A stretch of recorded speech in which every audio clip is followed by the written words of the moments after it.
Hello दोस्तों, स्वागत है आप सभी का। और दोस्तों, आज की वीडियो में हम जानेंगे कि डी लेटर कब साइलेंट होता है, यानी कि डी को कब कब नहीं बोला जाता, ये चुप रहता है।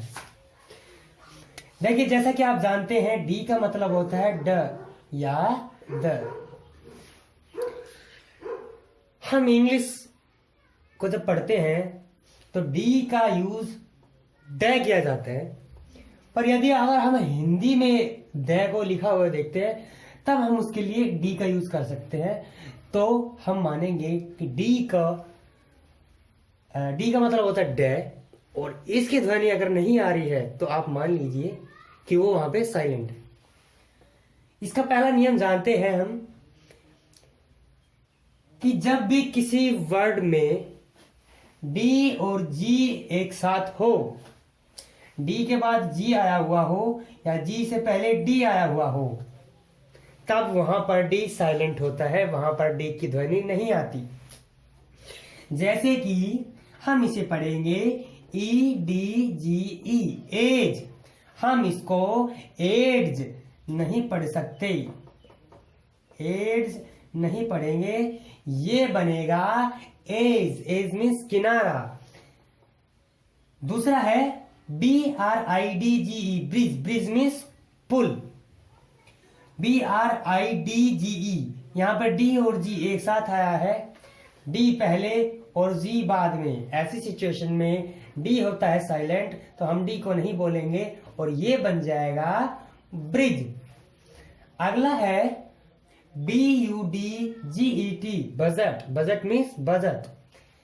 डी और जी एक साथ आया, डी के बाद आया जी और यहाँ पे हो गया डी साइलेंट, तो हम डी की ध्वनि नहीं निकालेंगे, यानी कि हम डे नहीं बोलेंगे। अगर हम इसके साथ पढ़ते ये बनता बडजट, जो कि गलत होता। ये है बजट, ये है हेज, HEDGE। सेम सिचुएशन, हमने कहा कि डी और जी एक साथ हो। आपने ये चीज भी ध्यान रखनी है, जब डी और जी एक साथ आए तो डी पहले होना चाहिए और जी बाद में होना चाहिए। तो सभी एग्जांपल्स में यही है कि डी पहले आया हुआ है और जी बाद में, तो यहां पर डी हो गया साइलेंट, ये बन गया हेज। हेज मीन्स बाढ़ या बचाव, हेज मीन्स झाड़ी भी होता है। अगला है FRIDGE, ये बन गया फ्रीज। डी के बाद जी आया, डी हो गया साइलेंट, डी को हम नहीं पढ़ेंगे, ये बन गया फ्रीज। अगला है, बहुत ही कॉमन वर्ड है ये, हमारी डेली यूज में और बहुत ही सुनने को मिलता है, वो है नॉलेज।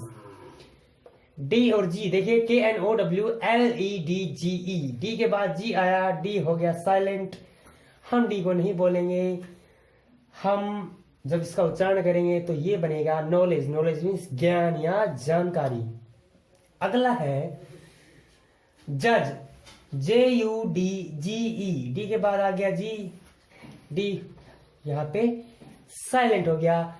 जज मीन्स जज या न्यायाधीश। अगला है लेजर। लेजर मीन्स बही खाता, LEDGER। इस नियम के अनुसार टी और जी एक साथ आया हुआ है, डी के बाद जी आया या फिर जी से पहले डी आया, एक ही बात है, वहां पर हो गया डी साइलेंट, हम डी को नहीं बोलेंगे, तो ये बन गया ledger. Wedge, WEDGE, wedge. Wedge means कील या टांगना या फिर अटका देना, तो वेज मीन्स होता है कील या अटका देना या टांग देना। तो ये जो हमने वर्ड देखे, आपको एक चीज और ध्यान रखनी है कि आपने बोलते समय इन डी का उच्चारण नहीं करना है, पर लिखते समय हमेशा आपने डी लिखना ही लिखना है। लिखते हुए अगर आप उसको नहीं लिखोगे तो वो गलत हो जाएगा, और यदि आप बोल रहे हो तो वहां पे आपने डी को साइलेंट रखना है। अगर आप वहां बोलते हो तो वहां पे गलत हो जाएगा। तो आपने लिखते हुए डी लिखना है, पर बोलते हुए डी नहीं बोलना है।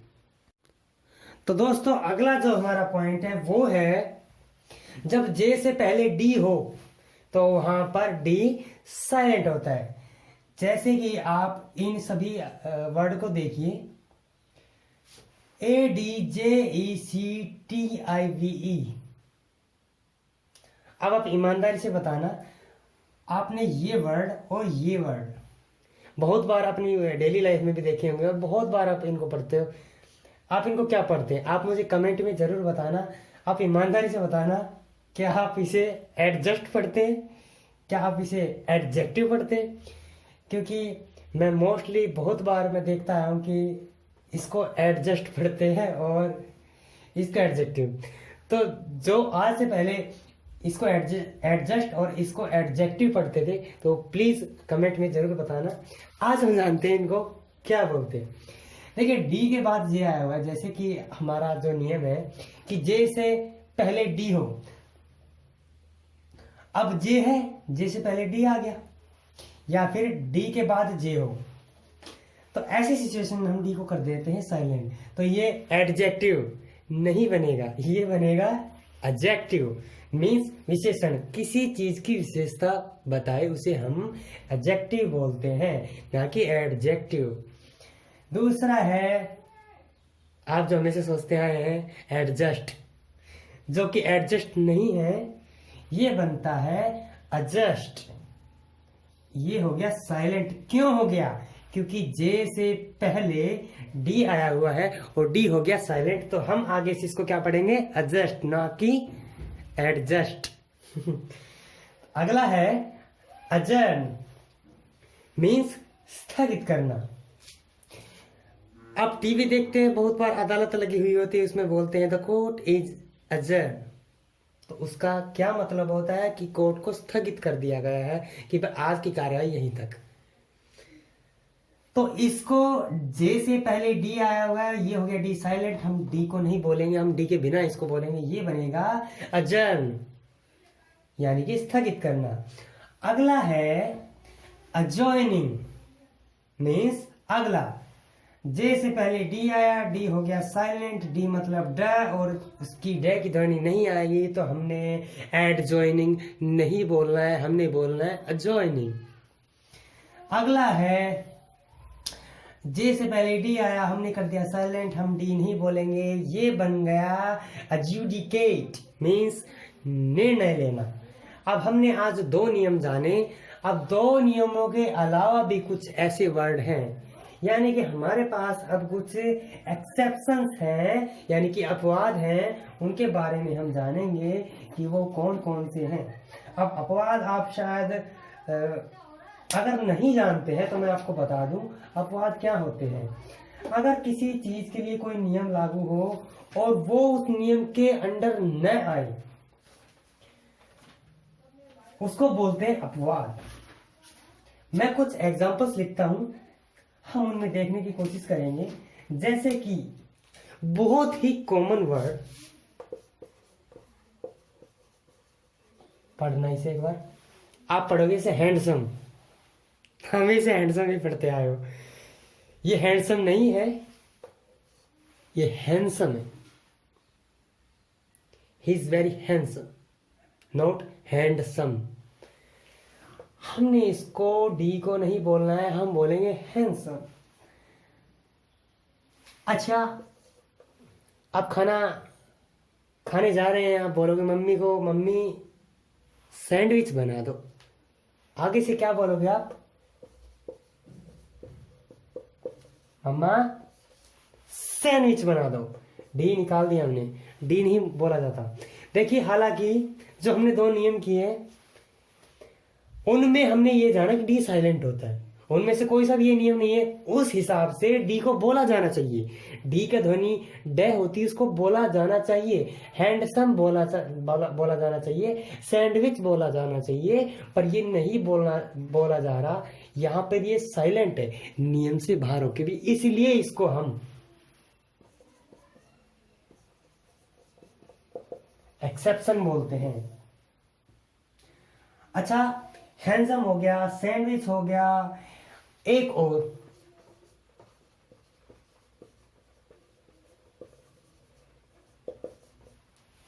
आज तक क्या पढ़ते आए थे आप इसे? हैंड करचीफ। क्यों? डी।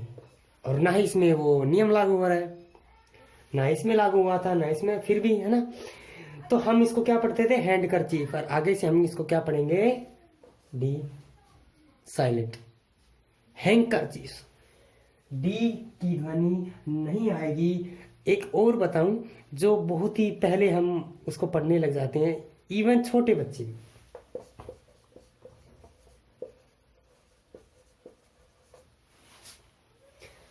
इसे पढ़ते हैं वेडनेसडे, जो कि गलत होता है।